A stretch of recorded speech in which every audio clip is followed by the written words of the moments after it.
Hello friends, welcome to my channel. आज हम आपको कराएंगे प्रैक्टिस सेट।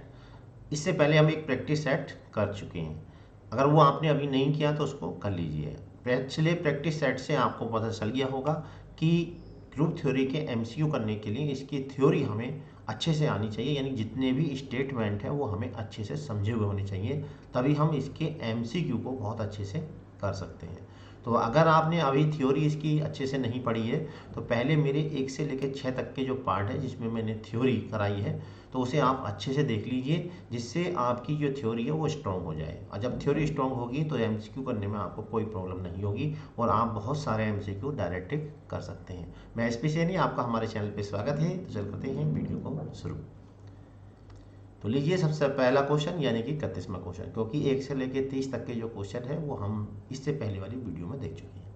तो इसमें सबसे पहला क्वेश्चन है, देखिए, द ऑर्डर ऑफ ईच सब ग्रुप ऑफ फाइनाइट ग्रुप। यानी कोई ग्रुप का अगर ऑर्डर फाइनाइट है और उसके जो सब ग्रुप हैं उसका जो ऑर्डर होता है, ये divisor of order of the group. यानी ग्रुप का जो ऑर्डर होगा, जैसे मान ली ग्रुप का ऑर्डर 30 है और इसके हम पहले क्या निकालेंगे, इसके प्राइम फैक्टर करेंगे और इसके जो डिवाइजर होंगे वो सब ग्रुप के ऑर्डर कहलाते हैं। ठीक है, तो ये वाली बात जो है इसे स्टेटमेंट है और ये स्टेटमेंट किसका है, वो है लैग्रांज थ्योरम का। तो इसका राइट आंसर है सी। नेक्स्ट है a finite group of prime order. अगर कोई फाइनाइट ग्रुप है किसका, प्राइम ऑर्डर का, यानी उसके अंदर जो एलिमेंट की संख्या है वो 2, 3, 5, 7 इस तरह से है, प्राइम ऑर्डर के रूप में है, तो उसका कोई भी प्रॉपर सब ग्रुप नहीं होता। ठीक है, तो हैज नो प्रॉपर सब ग्रुप। तो इसका राइट आंसर होगा ए। तो लीजिए क्वेश्चन नंबर 33, 34 और 35 स्क्रीन पे हैं। अब देखिए इनके आंसर क्या है। इफ एच इज एनी सब ग्रुप ऑफ जी, यानी एच जो है जी का सब ग्रुप है, तब इसमें से बताना है। अब देखिए एच जो है जी का सब ग्रुप तब होता है जब एच के प्रत्येक एलिमेंट जी में हो और एच जिस ऑपरेशन के लिए ग्रुप है उसी ऑपरेशन के लिए जी भी ग्रुप होना चाहिए। अगर ऐसा है तो एच जो कहलाता है वो जी का सब ग्रुप कहलाता है। अब इसमें कौन सी कंडीशन ऐसी है, तो इसमें जो कंडीशन है वो ये वाली है। अगर देखिए किसी सब ग्रुप का अगर हम इन्वर्स निकालें और वो दोबारा उसी सब ग्रुप के एलिमेंट सारे आ जाएं, इन्वर्स निकालें हम किसी सब ग्रुप का और उसका इन्वर्स निकालने के बाद उसमें जो एलिमेंट आए वो दोबारा फिर एच के ही एलिमेंट आ जाएं, तो वो जो कहलाता है एच जी का सब ग्रुप कहलाता है। तो राइट आंसर है इसका ए। अननेसेसरी यानी sufficient condition for a non empty subset H of a group G to be a subgroup जी। ये भी वही कंडीशन है, जो एच है वो जी का सब ग्रुप होगा। तो एक कंडीशन ये वाली है, दूसरी कंडीशन ये भी है कि अगर किसी सब ग्रुप और उसके इन्वर्स निकालें और दोनों में ऑपरेशन हम लगाएं, ऑपरेशन लगाने के बाद जो भी उसके अंदर एलिमेंट आएंगे वो एच के ही आएंगे। ठीक है, यानी वही सेट बन जाएगा, जो एच है वो एच का ही सेट बन जाएगा। तो इसके लिए राइट आंसर है इसका सी। नेक्स्ट क्वेश्चन है, इफ एच इज एनी सब ग्रुप ऑफ जी, और एच कोई जो है जी का सब ग्रुप है और एक स्मॉल एच जो है कैपिटल एच का कोई एलिमेंट है, देन इसमें से बताना कौन सी कंडीशन है। तो हम जानते हैं कि अगर एच जो है वो जी का सब ग्रुप है तो लेफ्ट कोसेट बराबर होता है राइट कोसेट और बराबर होता है एच, यानी कि इसका जो राइट ऑप्शन है वो है बी। चलिए अब देखते हैं नेक्स्ट क्वेश्चन।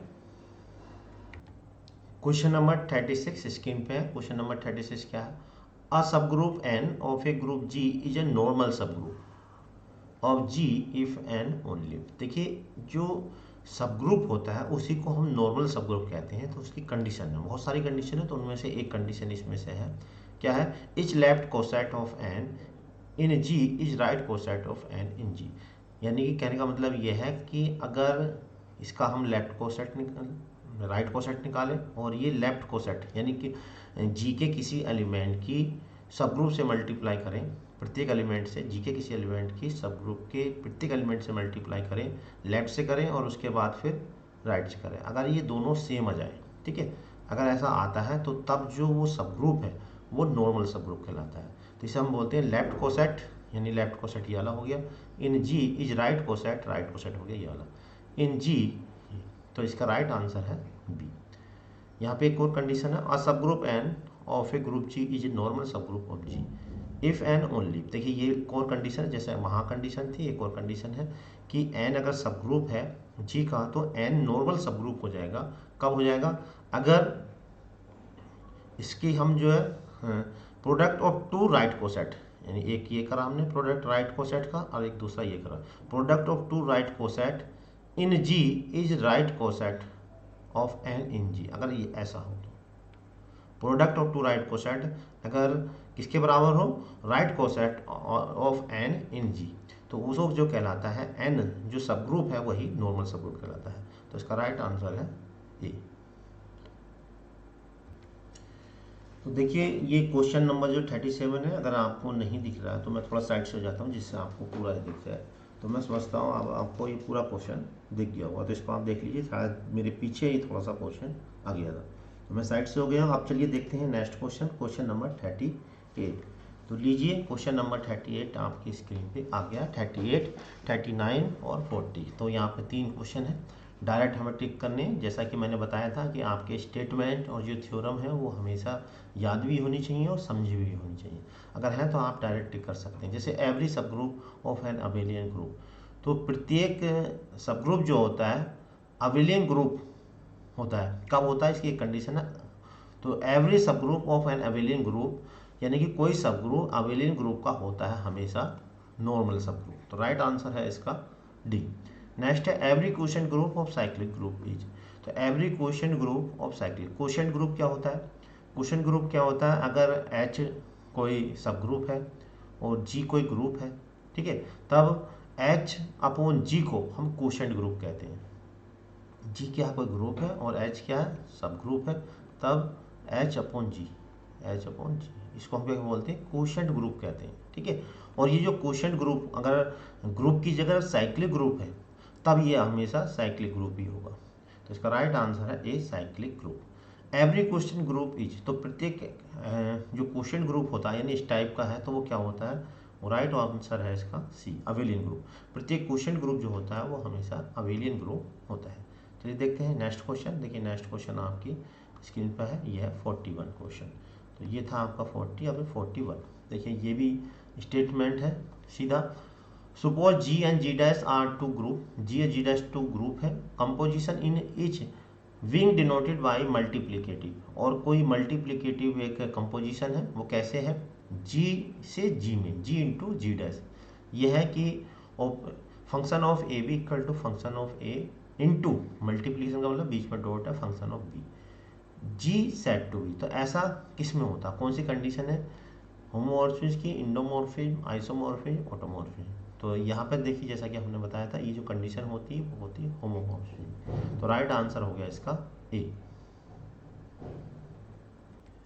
तो लीजिए क्वेश्चन नंबर 42 आपकी स्क्रीन पे। क्वेश्चन नंबर 42 क्या है, एवरी सब group of cyclic group is.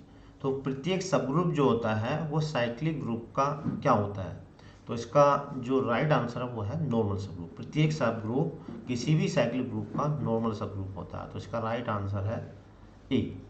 चलिए देखते हैं नेक्स्ट क्वेश्चन। देखिए नेक्स्ट क्वेश्चन 43 स्क्रीन पे है। क्वेश्चन क्या है, the generator off the cyclic group है। इस साइक्लिक ग्रुप का जनरेटर्स क्या होंगे। तो जैसा कि हमने बताया था किसी भी साइक्लिक ग्रुप के अगर जनरेटर आप निकालने हैं तो इसका जो सबसे हाईएस्ट होता है उसकी, और हम उससे कंपेयरिंग उससे निकालते हैं जिसका जीसीडी 1 हो यानी एचसीएफ 1 हो। तो यहाँ पर देखिए 1 और 4 का जो एचसीएफ है वो 1 है, एक तो आ जाएगा यहाँ पे ए आ जाएगा इसका जनरेटर। 2 और 4 का एचसीएफ 2 आ रहा है, इसका मतलब ए स्क्वायर जो है वो इसका जनरेटर नहीं है। ए की 3 और 4 का जो एचसीएफ है वो 1 आ रहा है, तो इसका मतलब ए की पावर 3 भी क्या है, इसका एक जनरेटर है। तो इसके जनरेटर्स क्या हुए, ए और ए क्यूब, यानी इसका राइट आंसर हो गया डी। चलिए अब देखते हैं नेक्स्ट क्वेश्चन, क्वेश्चन नंबर 44। तो लीजिए क्वेश्चन नंबर 44 आपकी स्क्रीन पे है। Question number 44, a cyclic group having only 1 generator can have at most. तो इसमें क्या है, एक साइक्लिक ग्रुप है अगर उसके अंदर केवल एक जनरेटर है तो अधिकतम कितने एलिमेंट उसमें हो सकते हैं। अब देखिए जैसा कि अभी मैंने बिल्कुल आपको बताया था, जैसा इस क्वेश्चन में बताया था, तो हमें जनरेटर निकालने के लिए क्या करना पड़ता है, उसकी जो हाईएस्ट पावर है उससे जीसीडी निकालते हैं। अब जीसीडी निकालने के लिए कम से कम 2 एलिमेंट तो चाहिए, इससे कम में तो जीसीडी निकलेगा नहीं। तो इसका मतलब ये हुआ कि कम से कम अगर 2 एलिमेंट हैं, जैसे मान लीजिए इस टाइप का, एक मान लीजिए ए होता, एक ए की पावर 4 होता, इसका जीसीडी 1 है तो कम से कम 2 एलिमेंट तो चाहिए, इससे कम में हम जो है जनरेटर डिफाइन नहीं कर सकते। तो इसका जो राइट आंसर हो जाएगा क्या हो जाएगा, a cyclic group only one generator can have at most 2 element. तो इसका राइट आंसर हो जाएगा ये। तो एक तो एलिमेंट वो खुद होता है और एक उसका इन्वर्स भी होता है, क्योंकि प्रत्येक एलिमेंट का उसमें इन्वर्स मौजूद होता है। तो यहाँ पर राइट आंसर हो जाएगा 44 का बी। तो लीजिए क्वेश्चन नंबर 45 स्क्रीन पे है। क्वेश्चन नंबर 45 क्या है, क्वेश्चन नंबर 45 है एवरी सब ग्रुप ऑफ अबेलियन सब ग्रुप इज नोट। देखिए जरा ध्यान देंगे यहाँ क्या कि एवरी सब ग्रुप ऑफ अबेलियन ग्रुप, यानी कि प्रत्येक अबेलियन ग्रुप का जो सब ग्रुप होता है वो क्या नहीं होता। तो देखिए अभी हमने जो पीछे पढ़ा था उसमें पढ़ा था कि वो अबेलियन होता है, ठीक है, नॉर्मल होता है, लेकिन क्या नहीं होता, तो वो साइक्लिक नहीं होता। तो राइट आंसर है इसका ए। तो यहाँ पे जो दिया हुआ नोट दिया, इस बात का ध्यान रखेंगे। तो राइट आंसर इसका हो गया ए। नेक्स्ट क्वेश्चन है the least order of an abelian group. तो किसी भी अगर अबेलियन ग्रुप है कोई, तो उसके अंदर कम से कम कितने एलिमेंट होंगे। List order of an abelian group is, list order का मतलब उसके अंदर एलिमेंट, क्योंकि किसी भी ग्रुप का जो ऑर्डर होता है उसके अंदर एलिमेंट की संख्या होती है। तो कह रहा है कि the least order of an non abelian group, यानी कोई नॉन अबेलियन ग्रुप है तो उसके अंदर कम से कम कितना ऑर्डर होगा उसका, यानी उसके में कितने एलिमेंट हो सकते हैं। तो नॉन अबेलियन के लिए कम से कम देखिए छः जो है एलिमेंट होने चाहिए, यानी उसका जो ऑर्डर है वो 6 होना चाहिए। देखते हैं नेक्स्ट क्वेश्चन। देखिए नेक्स्ट क्वेश्चन स्क्रीन पे है। क्वेश्चन क्या है, एवरी ग्रुप ऑफ, अब देखिए ये भी पहले क्वेश्चन आ चुका है, every group of order is cyclic. तो एवरी ग्रुप ऑफ प्राइम, अगर कोई प्राइम ऑर्डर का कोई ग्रुप है तो वो साइक्लिक होता है। तो राइट आंसर है इसका C, every group of prime order is cyclic. तो इसका राइट आंसर है सी। तो लीजिए क्वेश्चन नंबर 48 आपकी स्क्रीन पे है। क्वेश्चन नंबर 48 क्या है, क्वेश्चन नंबर 48 है late H be a subgroup of group जी, यानी एच जो है वो जी का सब ग्रुप है और एन क्या है वो जी का नॉर्मल सब ग्रुप है। अगर एच जी का सब ग्रुप है और एन जो है जी का नॉर्मल सब ग्रुप है, तो इनका इंटरसेक्शन क्या होगा। तो जैसा कि हम बताया था कि एच जो है जी का सब ग्रुप होता है, तो इसका मतलब एच के प्रत्येक एलिमेंट जी के अंदर मौजूद है, और एच जिस ऑपरेशन के लिए ग्रुप है उसी ऑपरेशन के लिए जी भी ग्रुप होना चाहिए। और एक जो सब ग्रुप होता है वही नॉर्मल सब ग्रुप कहलाता है, अगर नॉर्मल की कुछ कंडीशन है उनको सेटिस्फाई करे। कई कंडीशन है इसमें से, तो इसका मतलब ये हो गया कि अगर कोई नॉर्मल है तो वो सब ग्रुप तो हो ही होगा, ठीक है। तो अगर सब ग्रुप है तो वो जरूरी नहीं कि नॉर्मल होगा, तो इसका मतलब इंटरसेक्शन जो होगा वो नॉर्मल होना चाहिए। तो इसी हिसाब से राइट आंसर है इसका ए, यानी कि नॉर्मल सब ग्रुप। नेक्स्ट है क्वेश्चन, देखिए नेक्स्ट क्वेश्चन है इन द मल्टीप्लिकेटिव ग्रुप, एक हमें दे रखा मल्टीप्लिकेटिव ग्रुप, यानी कि ये जो है वो मल्टीप्लिकेशन के लिए ग्रुप है, where I square equal to -1 है, द इनवर्स ऑफ आई की पावर 5। तो हमसे पूछा है कि आई की पावर 5 का इनवर्स क्या होगा। तो हम ये जानते हैं कि इसमें जो 4 एलिमेंट है तो इसकी आइडेंटिटी एलिमेंट क्या है। तो हम देख रहे हैं कि इसका जो आइडेंटिटी एलिमेंट है मल्टीप्लिकेशन के लिए 1 है। क्यों है 1, क्योंकि 1 की हम किसी भी एलिमेंट से मल्टीप्लाई कर रहे हैं तो उस पर कोई प्रभाव नहीं डाल रहा, यानी कोई अंतर नहीं पड़ रहा। तो ऐसा एलिमेंट जो ग्रुप के किसी भी एलिमेंट में ऑपरेशन लगाने पर उस एलिमेंट में कोई चेंज ना करे तो वो उसका आइडेंटिटी एलिमेंट कहलाता है। तो यहाँ पे आइडेंटिटी एलिमेंट जो हो गया वो 1 हो गया, ठीक है। अब हमसे क्या पूछा, आई की 5 का इन्वर्स पूछा। तो अब मान लिया हमने जो आई की 5 है इसका जो इन्वर्स है, कुछ मान लेते हैं, मान लीजिए इसका जो इन्वर्स है ए मान लिया हमने, और हम ये जानते हैं कि किसी एलिमेंट की और उसके इन्वर्स से अगर हम ऑपरेशन लगाएं तो वो क्या आता है, आइडेंटिटी एलिमेंट आता है, ठीक है, ये हम जानते हैं। तो इसका हमें ए यहाँ पर निकालना, तो आई की पावर 5 यहाँ पर ऐसी रहेगा और इंटू ए ऐसे रहेगा। आइडेंटिटी एलिमेंट कितना यहाँ पे 1 है। अब इसे हम सॉल्व कर लेंगे तो ये आ जाएगा 1 आई की पावर 5, और आई की पावर 5 को क्या लिख सकते हैं, इसे लिख सकते हैं आई की पावर 6, और आई की पावर 6 को हम लिख सकते हैं आई स्क्वायर का क्यूब, और आई स्क्वायर की जो वैल्यू होती है हम जानते हैं वो होती है -1। हम -1 का क्यूब करेंगे तो माइनस हो जाएगा, ठीक है। तो यानी कि सोल्व होकर जाएगा माइनस के आई। तो राइट आंसर हो गया इसका डी। अब इसी को देखिए हम डायरेक्ट भी कर सकते थे। डायरेक्ट कैसे कर सकते थे, अब देखिए यहाँ पे देख लीजिए इसमें से कौन सा एलिमेंट ऐसा है जो हम आई की 5 के रूप में लिख सकते हैं, ठीक है। तो आई की 5 के रूप में जो हम लिख सकते थे वो किसे लिख सकते थे, इस वाले एलिमेंट को देखिए, क्योंकि आई की पावर 5 की वैल्यू जो होगी वो आई होती है। आई स्क्वायर की वैल्यू -1, आई स्क्वायर की वैल्यू -1, तो माइनस ये तो प्लस हो जाएगा, यानी ये ले सकते थे। अब इसकी किससे मल्टीप्लाई करें कि 1 आ जाए, तो इसकी क्या -i से मल्टीप्लाई करोगे तो माइनस का आई स्क्वायर यानी 1 आ जाएगा।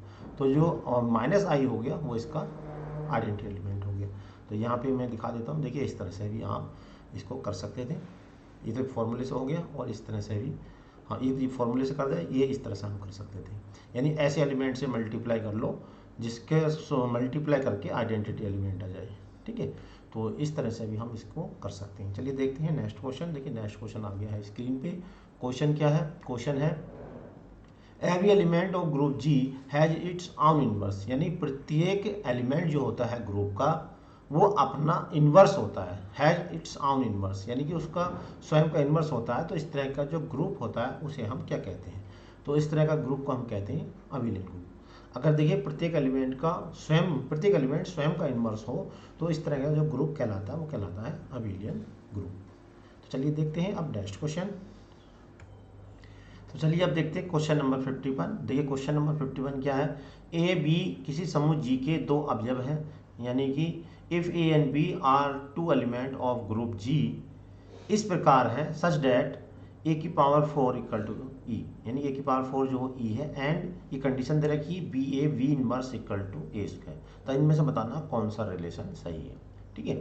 तो जो हमें कंडीशन दे रखी है उसी को लेके हम यहाँ पे चलते हैं। तो सबसे पहली कंडीशन हमें दे रखी है B A B inverse equal to A square, ठीक है। अब चूंकि हमें ए की पावर 4 की वैल्यू मालूम है तो हम इसका स्क्वायर कर लेते हैं। स्क्वायर का मतलब स्वतः गुणन कर लेते हैं। तो स्वतः गुणन यानी कि सेल्फ मल्टीप्लिकेशन। तो चाहे इस तरह दिखा सकते हैं। पहले स्क्वायर करेंगे तो ये आ जाएगा, और बी ए बी इनवर्स, और इसे 2 बार लिख लेंगे, और ए की पावर 4, ठीक। अब यहाँ से इसमें बी इनवर्स बी, इसकी जगह हम आइडेंटिटी लिख सकते हैं, क्योंकि किसी एलिमेंट की अगर उसी के इनवर्स से मल्टीप्लाई की जाती है तो आइडेंटिटी आ जाते हैं। ये हम जानते हैं ए की पावर 4 की वैल्यू कितनी है, ई दे रखी है, तो इसकी जगह हमने ई लिख दिया। अब आइडेंटिटी एलिमेंट की अगर किसी से मल्टीप्लाई की जाती है तो आइडेंटिटी एलिमेंट जो होता है वो रिमूव हो जाता है। तो यहाँ पे इसको इस तरह से हम लिख सकते हैं। इसको देखिए इस तरह से ले सकते हैं, ये हम इधर लिख लें, बी को इधर लिख लें, और ये फिर वही कंडीशन आ गई, बी की बी इनवर्स से मल्टीप्लाई करेंगे तो आइडेंटिटी एलिमेंट आएगा, यानी कि यह कंडीशन बनेगी। अब देखिए किसी एलिमेंट की आइडेंटिटी एलिमेंट से मल्टीप्लाई करते हैं तो सिंपली एलिमेंट आ जाता है, यानी कि आइडेंटिटी रिमूव हो जाती है। तो राइट आंसर हो गया इसका बी। तो इसका राइट आंसर 51 का हो गया बी। चलिए देखते हैं अब नेक्स्ट क्वेश्चन, क्वेश्चन नंबर 52। तो लीजिए 52 क्वेश्चन स्क्रीन पे है। क्वेश्चन नंबर 52 क्या है? क्वेश्चन नंबर 52 है let G be a group and A is element of order 12। हमें जी एक ग्रुप दे रखा है और order and A is an element of order 12, और ऑर्डर ऑफ ए हमें दे रखा है 12। इसका मतलब क्या होता है? इसका मतलब ये है कि ए की पावर जो बार है वो ई के इक्वल है, ठीक है। ये फॉर्मूला होता है अगर ए की power N equal to identity है तो एन जो कहलाता है वो ए का ऑर्डर कहलाता है, जहाँ एन जो है लिस्ट पॉजिटिव इंटीजर है, ठीक। तो अब हमें क्या निकालना? हमें निकालना ए की पावर 8 का ऑर्डर निकालना। तो अब देखिए ए की पावर 12 को हम कैसे लिखें, मतलब ए की पावर 8 का ऑर्डर निकालना। तो ए की पावर 8 की पावर हम कितनी लगाएं कम से कम कि वो 12 की टर्म में आ जाए। तो 1 रखेंगे तो 8 नहीं आ रही, 2 रखेंगे 16 12 की टर्म में नहीं आ रही। अगर मैं यहाँ पे 3 रखूँ तो ये हो जाएगा 8 या 24, यानी कि ए की पावर 24। और ए की पावर 24 को मैं लिख सकता हूँ ए की पावर स्क्वायर ए की पावर 12 इंटू ए की पावर 12। ऐसा क्यों लिखा? क्योंकि ए की पावर 12 की जो वैल्यू है वो ई हमें दे रखी है, और हम जानते हैं आइडेंटिटी से मल्टीप्लाई करेंगे तो सिंपली आइडेंटिटी ही रहती है, ठीक है। और ये कंडीशन हमें क्या बताती है कि ए की पावर 8, यानी किसी की पावर अगर आइडेंटिटी एलिमेंट है तो जो पावर होती है उस बेस वाले का ऑर्डर कहलाती है। तो इसलिए ऑर्डर ऑफ ए की पावर 8 इक्वल टू कितना हो गया 3। तो राइट आंसर हो गया इसका ए। चलिए देखते हैं नेक्स्ट क्वेश्चन, क्वेश्चन नंबर 53। तो क्वेश्चन नंबर 53 देखिए स्क्रीन पे है। क्वेश्चन नंबर 50 क्या है? X Y be any element of group G, G O क्या है यहाँ पर ऑपरेशन है, एक्स वाई एलिमेंट है, देन ये बताइए। तो ये सीधी कंडीशन है, जो हमने स्टेटमेंट बताए थे उसमें एक कंडीशन है, जब इन्वर्स का खोलता है तो ये ऑर्डर चेंज हो जाता है। तो ऑर्डर चेंज का मतलब ये वाला, तो राइट आंसर हो जाएगा इसका डी। चलिए अब देखते हैं नेक्स्ट क्वेश्चन 54। तो लीजिए क्वेश्चन नंबर 54 स्क्रीन पे है। क्वेश्चन नंबर 54 क्या है? Question number the set of all integer is, यानी कि अगर कोई सेट इंटीजर का सेट है, इंटीजर का सेट को हम ऐसे जेड से डिनोट करते हैं, इस टाइप का है, -3 -2 -1 0 1 2 3, ये जो कहलाता है सेट ऑफ इंटीजर कहलाता है। ठीक है, तो इस टाइप का अगर सेट है तो इनमें से कौन, both additive and multiplicative group. अब देखिए एडिटिव के लिए तो ये ग्रुप हो जाएगा, लेकिन मल्टीप्लिकेटिव के लिए नहीं होगा, क्योंकि मल्टीप्लिकेटिव में आइडेंटिटी क्या होती है, 1 होती है, और 1 की अगर हम देखिए 0 से मल्टीप्लाई कर दें तो 1 आना चाहिए अगर आइडेंटिटी है, लेकिन यहाँ 0 आ रहा तो इसका मतलब ये वाला आंसर इसका सही नहीं है।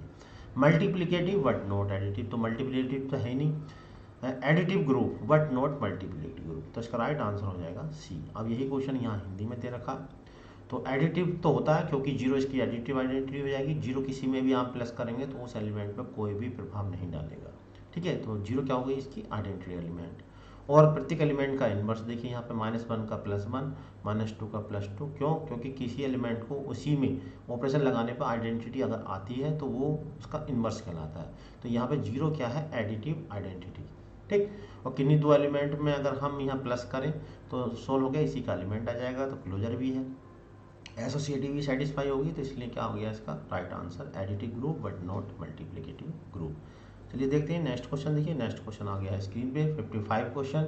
क्वेश्चन नंबर 55 क्या है, which of the following is incorrect, तो इनमें से कौन सा ऐसा जो इनकरेक्ट है। Every cyclic group is abelian group, बिल्कुल सही है, एवरी साइक्लिक ग्रुप जो होता है वो अवेलियन ग्रुप होता है। ठीक है, every abelian group is cyclic group, देखिए यहाँ पे जो है ये वाला गलत है, every abelian group is cyclic group, ये गलत है। तो एवरी साइक्लिक ग्रुप अवेलियन तो होता है, लेकिन एवलियन ग्रुप साइक्लिक ग्रुप नहीं होता, तो इसका राइट आंसर हो जाएगा बी। तो यहाँ पे ये भी कंडीशन भी सही है, ये भी सही है, तो राइट आंसर इसका हो जाएगा बी। चलिए देखते हैं नेक्स्ट क्वेश्चन, क्वेश्चन नंबर 56। तो क्वेश्चन नंबर 56 देखिए स्क्रीन पे है। क्वेश्चन नंबर 56 क्या है, which of the following structure is not a group, इनमें से कौन सा स्ट्रक्चर ऐसा है जो ग्रुप नहीं है। तो देखिए पहला तो ग्रुप होता है, डॉट है मल्टीप्लिकेशन के लिए, बिल्कुल सही है, पहला ग्रुप होता है।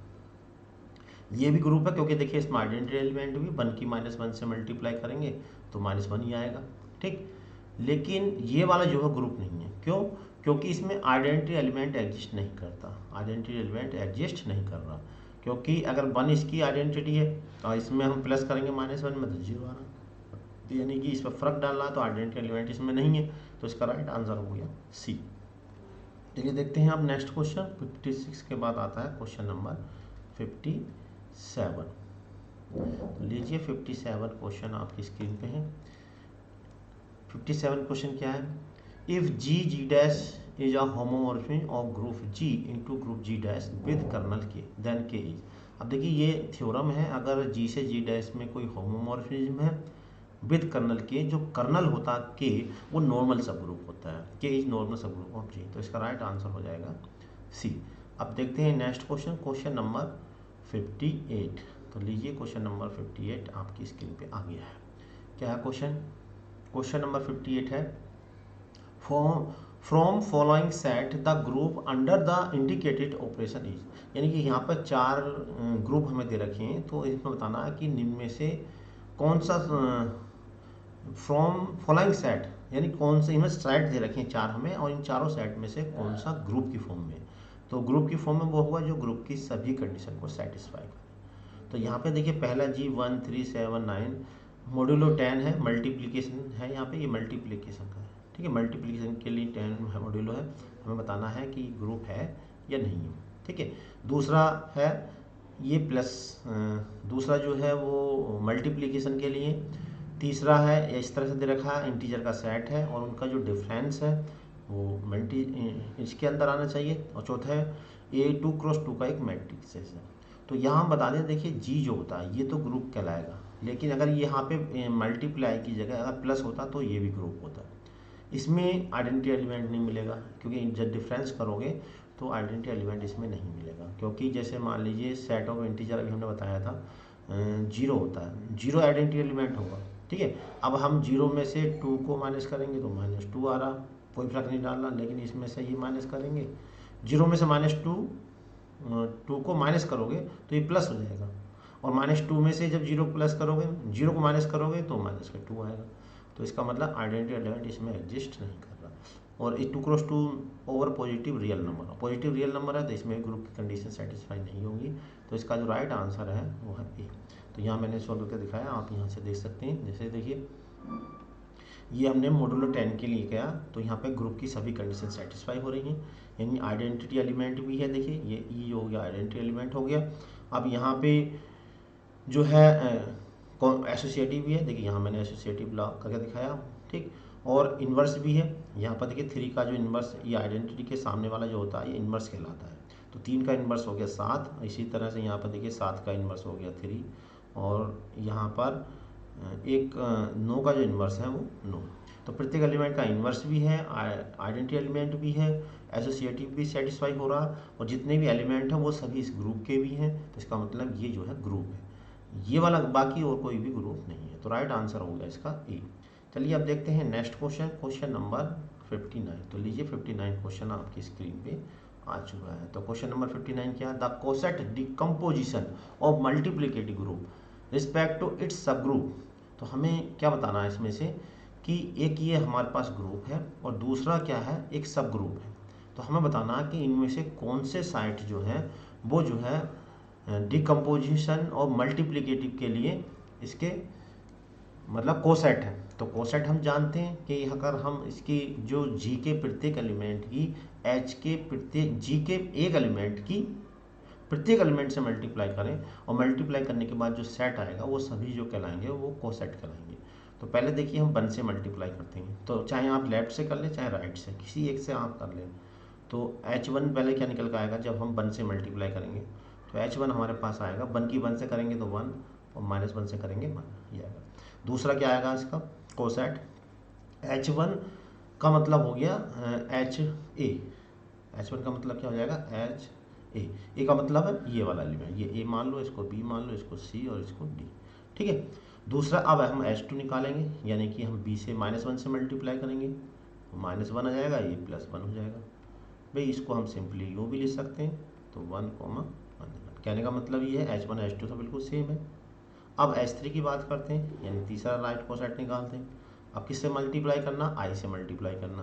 तो I से मल्टीप्लाई करेंगे तो क्या आएगा, I आएगा, और यहाँ पे -के आएगा, ठीक है। अब -I से करेंगे, H4 निकाल लेते हैं, यानी कि चौथा राइट कोसेट। जब 4 से -I से करेंगे तो ये -I आ जाएगा, और ये I आ जाएगा। और हम जानते हैं सेट में इसको हम इंटरचेंज भी कर सकते हैं। तो कुल मिला के ये दोनों सेम है, ये दोनों सेम है, तो इसके जो राइट कोसेट हुए वो एक ये हुआ और एक ये हुआ, और ये कौन से में है, ये वाले, यानी कि राइट आंसर हो गया इसका ये। तो यहाँ पे देखिए ये मैंने और करके यहाँ पे दिखाया, आप इस तरह से भी और अच्छे से इस तरह करके दिखा सकते हैं। ABCD जो जी के एलिमेंट है, प्रत्येक एलिमेंट से मल्टीप्लाई हमारी की जाती है, तो ये आ गया इसके, ठीक है। तो राइट आंसर हो गया ए। चलिए अब देखते हैं आज का अंतिम क्वेश्चन। आज का अंतिम क्वेश्चन लीजिए आ गया है आपकी स्क्रीन पर। तो 60वां क्वेश्चन स्क्रीन पे, which of the following is a group. तो निम्नलिखित में से कौन सा ग्रुप है, तो ये हमें बताना है। तो ये चारों में से हम चेक करेंगे। तो इसमें देखिए सबसे पहला है जी, जेड का मतलब होता है इंटीजर, और यहाँ पे जो ऑपरेशन दे रखा है मल्टीप्लीकेशन। तो हम जानते हैं इंटीजर का जो सेट होता है वो प्लस ऑपरेशन के लिए जो होता है ग्रुप होता है, लेकिन हम मल्टीप्लीकेशन दे रखा, तो इसका मतलब पहला वाला जो है वो रॉन्ग हो गया। जेड ये माइनस, अब देखिए जैसा कि अभी हमने बताया था कि इंटीजर का जो सेट होता है वो प्लस ऑपरेशन के लिए होता है, यहाँ पे माइनस दे रखा है, आइडेंटिटी एलिमेंट नहीं मिलेगा, तो इसका मतलब ये भी ग्रुप नहीं है। तीसरे की बात करते हैं, यहाँ पे अच्छा देखिए चौथा पहले देख लेते हैं, या ए बी यहाँ पर, तो ये भी बिल्कुल सेम फर्स्ट वाले दे रखा, तो इसका मतलब ये भी आंसर नहीं है। अब तो सी बचा, तो सी तो सही होगा, फिर भी हम बता देते हैं।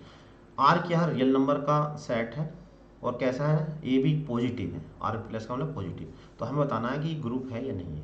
तो अब देखिए रियल नंबर में सारे आ जाते हैं, इंटीजर भी आ जाते हैं, ठीक है, रेशनल भी, इरेशनल भी, और नेचुरल सारे आ जाते हैं। तो इसका मतलब जब सारे एलिमेंट आते हैं तो जब हम दो एलिमेंट की आपस में मल्टीप्लाई करेंगे तो कोई ना कोई तो एलिमेंट आएगा ही और वो निश्चित रूप से रियल होगा, तो क्लोजर भी सेटिस्फाई होगी।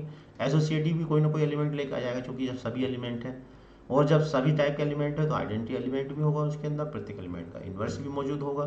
तो राइट आंसर हो जाएगा इसका सी। तो यहाँ पर देखिए हमने 31 से 60 तक यानी 30 क्वेश्चन और इसके करा दिए हैं। अभी एक और प्रैक्टिस सेट हम इसका डालेंगे, यानी कुल मिला के 100 क्वेश्चन हम इसके ग्रुप थ्योरी के देंगे, जिससे कोई भी क्वेश्चन आपके एग्जाम से बाहर नहीं आए। तो इसी में से क्वेश्चन आपको मिल जाएगा। यहाँ पे हम एक और इन्फॉर्मेशन आपको देंगे, हमारी प्रैक्टिस टेस्ट सीरीज चल रही है। अगर आप हमारी टेस्ट सीरीज ज्वाइन करना चाहते हैं तो टेस्ट सीरीज को ज्वाइन कर सकते हैं। कैसे ज्वाइन करना, नीचे काले रंग की पट्टी है, उस पर पीले रंग की पट्टी से आ रहा है लिखा हुआ, उस पर हमारा व्हाट्सएप नंबर है, उस पर आप मैसेज करके टेस्ट सीरीज से जुड़ने की क्वेरी कर सकते हैं। बहुत ज़बरदस्त प्रैक्टिस चल रही है, क्योंकि जब तक आपकी प्रैक्टिस ज़बरदस्त नहीं होगी, आप कितनी तैयारी कर लीजिए, अगर प्रैक्टिस नहीं है तो आपका सिलेक्शन नहीं होने वाला। तो इसलिए प्रैक्टिस के साथ साथ टेस्ट से जुड़ना बहुत ज़रूरी है, यानी तैयारी के साथ साथ उसकी प्रैक्टिस ज़रूरी है, और प्रैक्टिस केवल टेस्ट सीरीज से ही हो सकती है। तो आप हमारी टेस्ट सीरीज से जुड़ जाइए और अपनी प्रैक्टिस को मजबूत करिए और अपना सिलेक्शन को पक्का कीजिए। वीडियो पसंद आए तो वीडियो को लाइक और चैनल को सब्सक्राइब जरूर कर लीजिए। अगली वीडियो तक के लिए हमारे चैनल बने रहें। तब तक के लिए जय हिंद, जय भारत।